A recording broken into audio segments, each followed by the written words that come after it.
হঠাৎই বাড়তে শুরু করেছিল রোদের উত্তাপ, বাড়ছিল গরমের তীব্রতা। আর এরই মাঝেই এবার স্বস্তির খবর দিয়েছে আবহাওয়া অধিদপ্তর।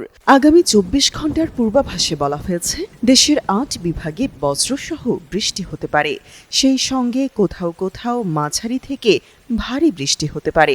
বৃহস্পতিবার বাংলাদেশ আবহাওয়াবিদ AKM নাজমুল হকের দেওয়া পূর্বাভাসে এই তথ্য জানানো হয়। বলা হচ্ছে, শুক্রবার সকাল ৯টার মধ্যে খুলনা, বরিশাল, চট্টগ্রাম ও সিলেট বিভাগের অনেক জায়গায় এবং রংপুর, রাজশাহী, ঢাকা ও ময়মনসিংহ বিভাগের কিছু কিছু জায়গায় অস্থায়ীভাবে দমকা হাওয়াসহ বিদ্যুৎ চমকানো হালকা থেকে মাঝারি ধরনের বৃষ্টি অথবা বজ্রবৃষ্টি হতে পারে।